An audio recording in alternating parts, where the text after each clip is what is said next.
Hello दोस्तों, नमस्कार, स्वागत है आप सबका मेरे YouTube channel reading and thinking में। दोस्तों, मैं पोएट्रीज़ पढ़ता हूँ, समझता हूँ और फिर उसके बाद अपना अंडरस्टैंडिंग आप लोगों से शेयर करता हूँ। दोस्तों, आज मैं द प्रीलूड के 16th पैराग्राफ को एक्सप्लेन करने जा रहा हूँ। दोस्तों, और इससे पहले मैंने 15 पैराग्राफ तक द प्रीलूड को एक्सप्लेन किया है और हर पैराग्राफ के लिए अलग-अलग वीडियो बनाकर इस चैनल पर मैंने अपलोड किया है। दोस्तों, वे सारे वीडियो आपके लिए बहुत ही ज़्यादा इम्पोर्टेंट होने वाले हैं और साथ ही साथ ये वीडियो भी आपके लिए बहुत ही ज़्यादा इम्पोर्टेंट होने वाला है। अगर दोस्तों आप एमयूजी के स्टूडेंट हैं या आप मास्टर डिग्री कर रहे हैं इंग्लिश लिटरेचर में या आप इंग्लिश लिटरेचर पढ़ रहे हैं या तो फिर कहीं न कहीं आपके सिलेबस में द प्रीलूड आता है, तो दोस्तों ये वीडियो आपके लिए बहुत ही ज़्यादा इम्पोर्टेंट होने वाले हैं। दोस्तों, अगर आप नेट की तैयारी कर रहे हैं, जीआरएफ की तैयारी कर रहे हैं, तो भी दोस्तों ये वीडियो आपके लिए बहुत ही ज़्यादा इम्पोर्टेंट होने वाले हैं। इसीलिए दोस्तों इस वीडियो को ध्यान से ज़रूर देखिएगा। दोस्तों, वीडियो शुरू करने से पहले अगर आपने इस चैनल को सब्सक्राइब नहीं किया है तो प्लीज़ इस चैनल को सब्सक्राइब कर लीजिए और अगर वीडियो आपको अच्छा लगता है तो चैनल को वीडियो को लाइक और शेयर ज़रूर कर दीजिएगा। तो चलिए दोस्तों वीडियो को शुरू करते हैं। दोस्तों, ये 16th पैराग्राफ है और इसको हम लोग लाइन बाय लाइन समझेंगे। कोई भी लाइन मैं यहाँ पर स्किप नहीं करूँगा, लेकिन दोस्तों 16th पैराग्राफ को ठीक तरह से समझने के लिए हमें थोड़ी प्रीवियस नॉलेज के बारे में जानना भी बहुत ही ज़रूरी है और रिविज़न करना बहुत ज़रूरी है। तो चलिए जान लेते हैं कि 15 पैराग्राफ में हम लोगों ने क्या जाना है। दोस्तों, 15 पैराग्राफ में हम लोगों ने जाना है कि विलियम वर्ड्सवर्थ मैच्योर हो चुके हैं और वे अभी उस झोपड़ी के पास पहुँचे हैं जहाँ पर उसका बचपन बीता है। दोस्तों, विलियम वर्ड्सवर्थ उस झोपड़ी को देखकर अपने बचपन के दिनों को याद करते हैं और एक बचपन के किस्से को हम लोगों से शेयर कर रहे हैं। 15 पैराग्राफ में दोस्तों विलियम वर्ड्सवर्थ कहते हैं कि किस तरह से वे उस झोपड़ी के अंदर अपने दोस्तों के साथ पजल गेम खेला करते थे और ताश के पत्ते भी खेला करते थे।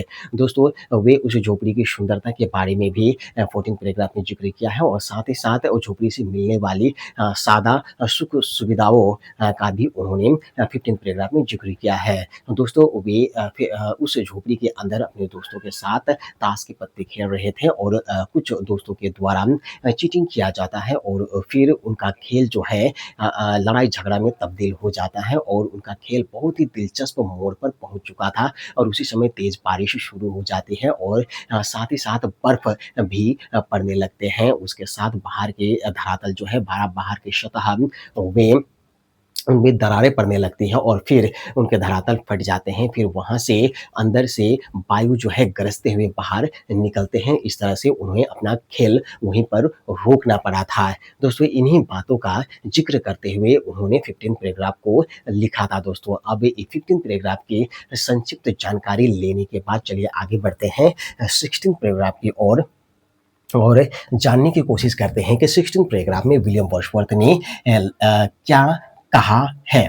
दोस्तों, 16 पैराग्राफ में विलियम वर्ड्सवर्थ ने अपने बचपन के किसी किस्से को शेयर नहीं किया है, बल्कि उन्होंने अपने जीवन के अनमोल अनुभव, अनमोल एहसास को यहाँ पर हम लोगों से शेयर किया है। और दोस्तों, 16 पैराग्राफ में विलियम वर्ड्सवर्थ कहना चाहते हैं कि किस तरह से प्रकृति ने विलियम वर्ड्सवर्थ के जुनून का इस्तेमाल करते हुए किस तरह से विलियम वर्ड्सवर्थ के मन में बहुत सारे सुंदर-सुंदर रूप या सुंदर-सुंदर तस्वीरों को भर दिया था और साथ ही साथ विलियम वर्ड्सवर्थ को उन तस्वीरों से प्रेम करना भी सिखाया था। फिर उसके बाद विलियम वर्ड्सवर्थ कहते हैं कि उन सुंदर रूप को, उस सुंदर तस्वीर को विलियम वर्ड्सवर्थ अपने मन से बिल्कुल भी त्याग नहीं सकते हैं।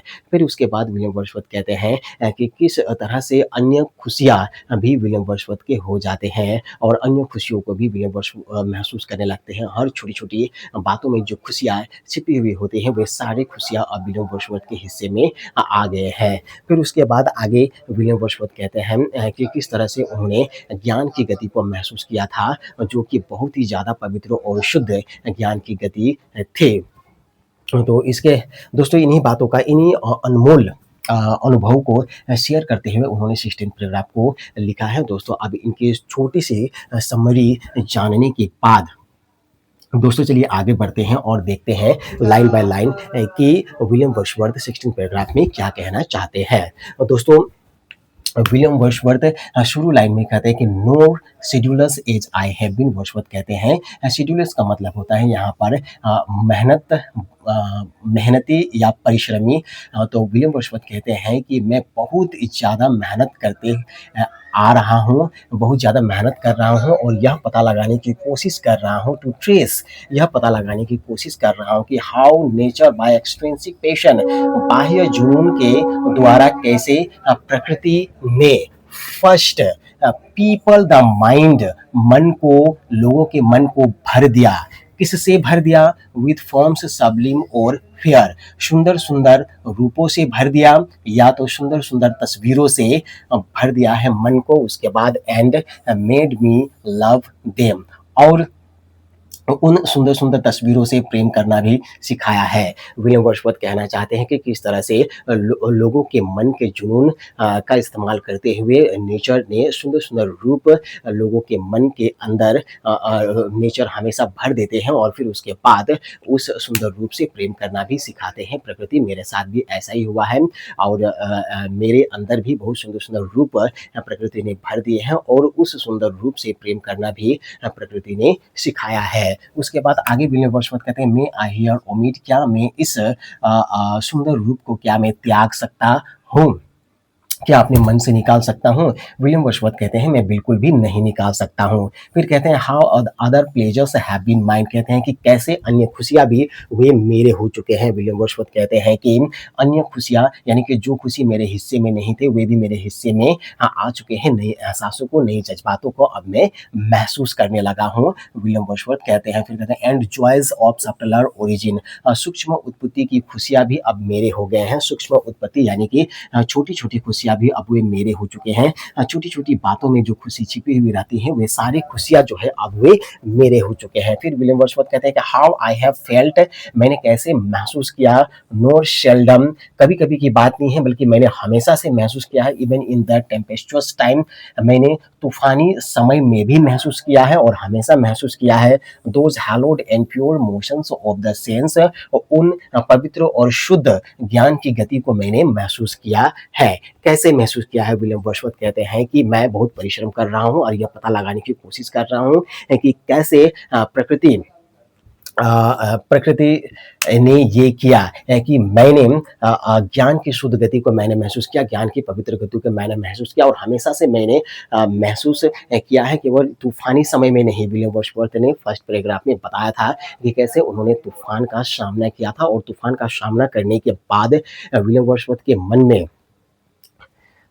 लंबे समय से जारी थकान का बोझ जो है वो मिट जाता है। विलियम वर्ड्सवर्थ का मन हल्का हो जाता है और फिर विलियम वर्ड्सवर्थ के मन को शांति मिलती है, खुशी मिलती है और उस समय भी उन्होंने ज्ञान की गति को महसूस किया था। तो विलियम वर्ड्सवर्थ कहते हैं कि सिर्फ उस समय नहीं बल्कि हमेशा से मैंने ज्ञान की गति को मैंने महसूस किया है और ये प्रकृति ने ही प्रकृति के द्वारा ही संभव हुआ है। तो प्रकृति ने ऐसा कैसे किया, मैं इसको पता लगाने की कोशिश कर रहा हूँ, विलियम वर्ड्सवर्थ कहते हैं।